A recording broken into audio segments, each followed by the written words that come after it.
I'm Aaron. And I'm Trina. And we're the Dungeon Bears. So today, for our DMing for Dummies, we thought we'd go a little bit into how do you start a campaign. Now, of course, you've probably played several campaigns with different DMs and different groups, and they've probably all started different ways. So, of course, you can always use those as your examples on how you want to start your D&D adventure. But we thought that it would be fun to go over 5 different ways that you could start your adventure to perhaps get those creative juices going and give you maybe a unique, different idea on how to start your campaign. So the first point that we have is just the slow start. This is a pretty typical D&D start. You've probably done this before, where you meet at a pub. Maybe the DM's backstory will be that you're all mercenaries. And that you're all heard about this quest to slay the dragon Moragal. And so you have been instructed to all meet in the tavern in some city, and that's how it starts. You all just arrive in that tavern, and it just kind of begins with what you do in that tavern.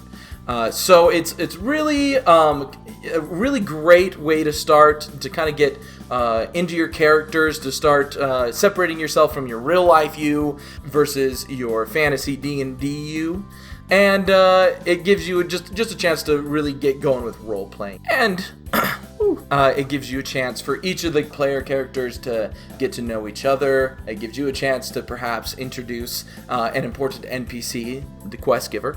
Really great for on a role-playing aspect, just to kind of slowly step into the D&D world. The negatives to this is that it's a little slow to start with. Maybe you won't actually get onto any quest lines for an hour, maybe 2. In addition to that, sometimes you have that player character that's just like, oh, I don't like that quest. No, I'm not going to join. And then you have to figure out some reason to make this player character join onto your campaign. Hopefully, you've had a talk with all your characters and they don't do that, but there's always a chance, and when that happens, it's a little frustrating. But yeah, the slow start, typical, great. You can always use it.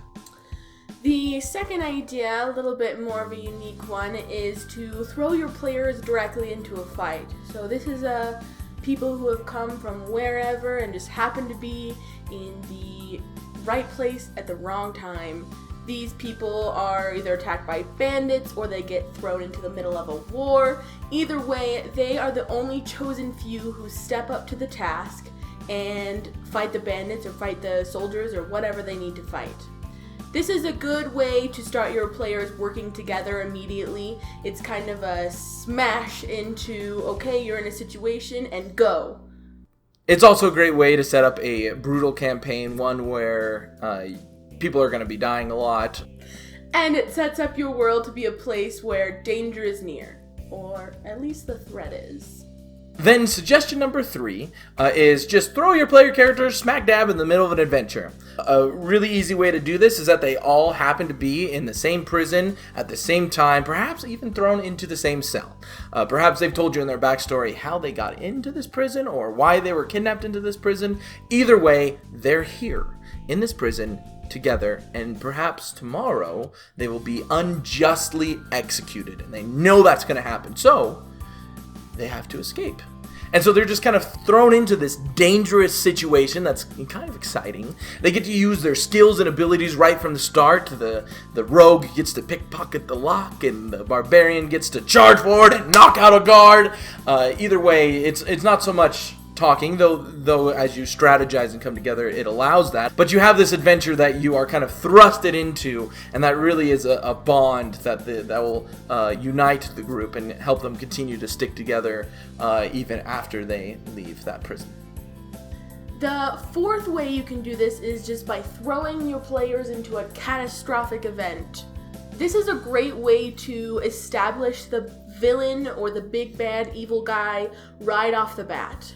So one way that I've started a campaign before is that my players were just in a city, just doing what they need to do in a city, and all of a sudden everything started shaking and a Tarrasque actually rose up from the ground. Obviously, throwing a Trask at your players is not ideal when they're first level. It was terrifying. But my intention was never for them to fight it. But what it was to do is the Trask had this force that came out and marked them as the chosen of this adventure, and started the campaign of them trying to figure out what happened and figure out where they needed to go from there. So our very first session, we were attacked by a Trask, an entire city was destroyed, and we were banded together as a group, and it was fantastic. I will say, the only negative to this is that if you have some murder hobos who don't know when to run away, it could potentially be catastrophic as they try to battle the Trask. They'll die. And then we'll start a new adventure and try a different way.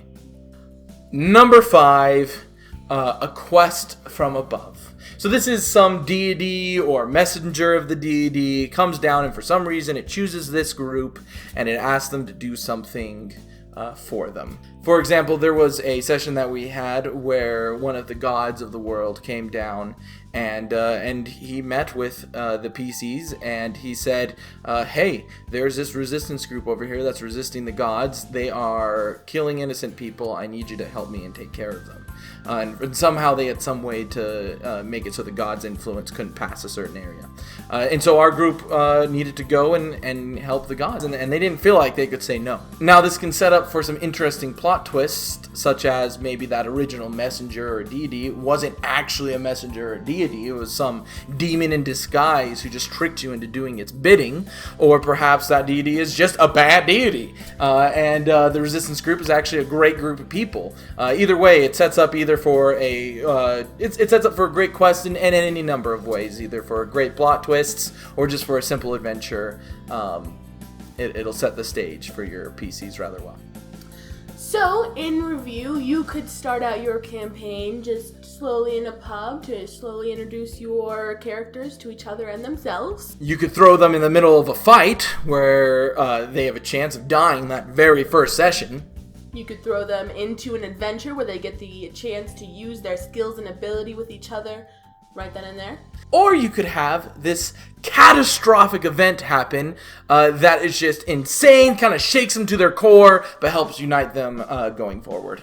Finally, you can do a quest from above, where you get a divine calling from something good or bad.